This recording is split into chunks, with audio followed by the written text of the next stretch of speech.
Esse mês nós conhecemos paisagens diferentes na Espanha.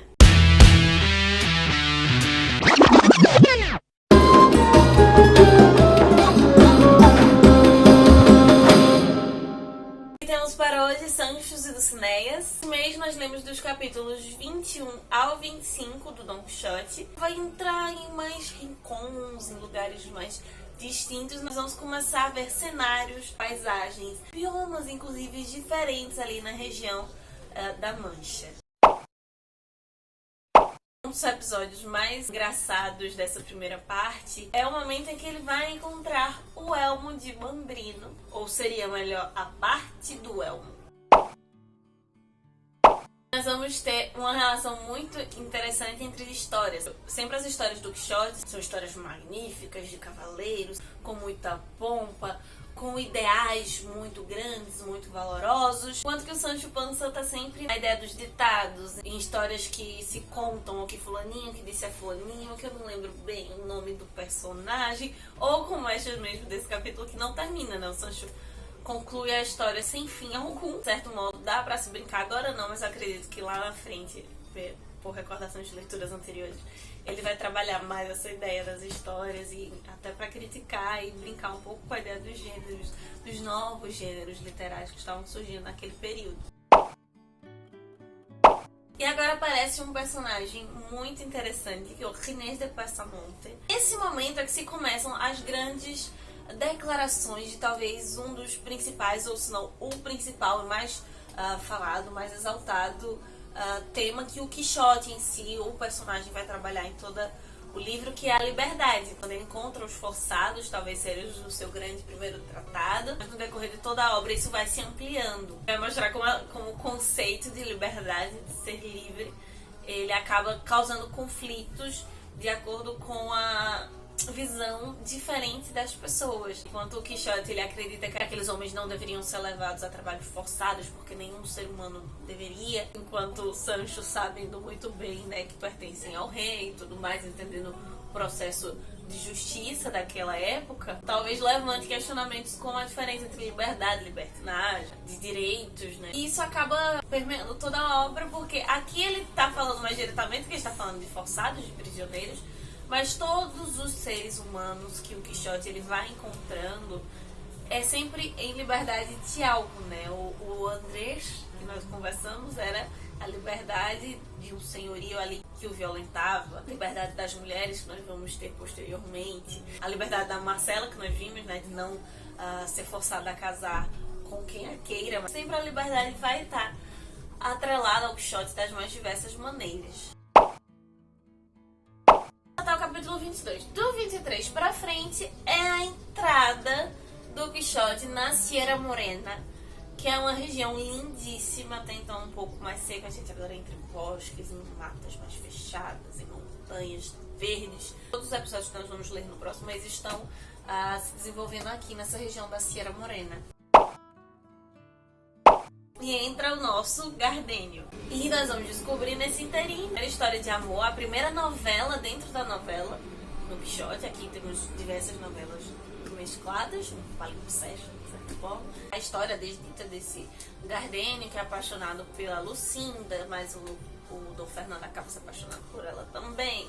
E ele tem que fugir, sem muitos detalhes, quem leu sabe a história.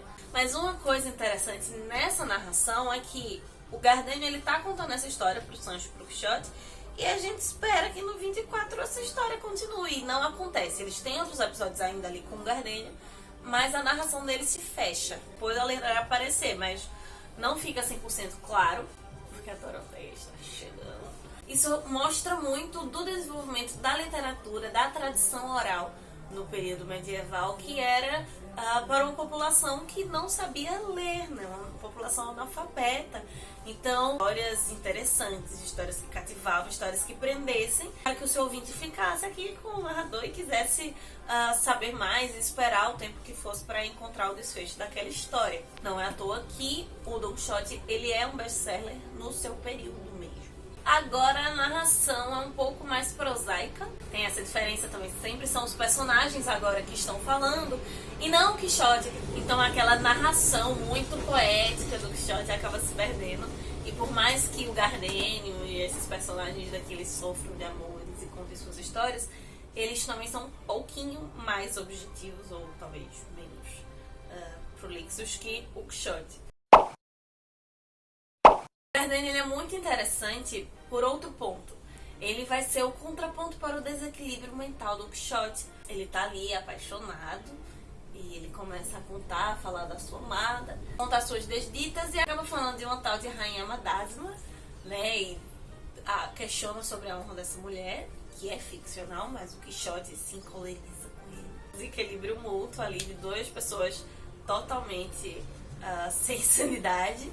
Tá bom pra gente voltar, aquilo que eu já falei, ter a ideia novamente de, gente, o Quixote é louco, você começa a se apaixonar por ele. Achei ele maravilhoso, mas ele é uma pessoa desequilibrada. A forma acaba sendo muito reflexo da vida humana, né? Principalmente dos tempos estranhos em que nós vivemos hoje. Pessoas tendem a obrigar as demais a pensarem do seu mesmo jeito, e eu só convivo com as pessoas que pensam iguais a mim, e eu não posso ter o convívio com os diferentes. Né? A intolerância cada vez maior, e esse episódio é muito interessante para pensar isso. Isso que o Gardênio é uma pessoa traumatizada. A gente já vê pelo início, quando ele começa a falar do Fernando, né? A forma como os pastores dizem que ele se refere ao Fernando, já se sabe que o Fernando fez algo com ele, que ele sofreu alguma espécie de trauma. O tratamento específico do Gardênio é interessante para ver que nós estamos no período Árcade. Como nós vimos na história da Marcela, estamos no bosque, estamos com pastores, com os amantes e namorados. Mas há sim o barroco ali. A caixinha, o esqueleto externo, o estético talvez seja Árcade, mas o conteúdo é barroco. E isso também aumenta a ilusão do Quixote. Acredito que naquele período não era visto de tal maneira, mas pra gente hoje, nós leitores vemos a história do Gardênio, meio que se justifica o fato dele estar daquele modo. E o Quixote não. Também nos achegando mais ao Cavaleiro da Triste Figura, nos apaixonando mais por ele e nos inquietando mais, porque não há justificativa para sua loucura, ao mesmo tempo que nós consideramos que ela seja muito bela. Em beleza, talvez a maior lição desses 5 capítulos é dita pelo Quixote nessa conversa com o Gardênio. De certa forma, é a voz do Cervantes reverberando e falando com você. Olha, leitor, é assim que funciona, e eu escrevi desse jeito, e é por isso que você está apaixonado pela minha obra e não consegue largar o meu personagem. Justificando a humanidade, né, no personagem. Porque nessa conversa ele vai falar que os artistas eles não descrevem os seus heróis como os heróis de fato são. Eles escrevem os heróis de um modo idealizado e sem apresentar os seus reais erros, defeitos, e que se eles descrevessem como ele de fato é, seria um bom exemplo para as pessoas verem que apesar disso deve se tratar assim esses bons valores, deve ser honesto e tudo mais. E de certa forma não, isso que o Cervantes está fazendo, então ele não está dizendo talvez que nas novelas de cavalaria ou no período Árcade, na antiguidade, se descreviam heróis perfeitos, e eu estou fazendo um herói perfeito, humano, com as falhas dele, para você aprender também com ele. Talvez seja uma mensagem ali por trás do Cervantes, não só dizendo é por isso que você está apaixonado por meu personagem, mas aprenda com ele. Esse desequilíbrio com o Sancho, agora com outro louco, volta, pensa que ele está mudando a estrutura pra gente sempre ficar voltando pro Quixote. Então aprenda com ele, seja humano como ele, aceite as suas falhas, apesar de querer mudá-las também. Por ser um fruto do seu tempo, não havia como ser diferente. Porém, como nós estamos nos questionando, né, sobre essa necessidade desse herói não perfeito, mas que tenha essa capacidade de levantar esses princípios, esses valores, o desafio deste mês é justamente um exemplo que vocês nos citem. Qual seria o nosso Quixote atual? O nosso Quixote hoje, 2020. Que personagens fictícios de hoje, produtos deste tempo, ou históricos talvez, sei lá, que seria o nosso Quixote deste ano, Quixote desta era? Justificativas plausíveis, tá bom? Então é isso, meus queridos cavaleiros andantes. Nos vemos semana que vem com mais uma resenha inédita. Estamos lançando hoje o 4º episódio da nossa jornada de leitura conjunta do Grande Conflito. Então, obrigada pela sua companhia, que possamos continuar saindo da biblioteca e vendo muito além dos mães de vento. Vale.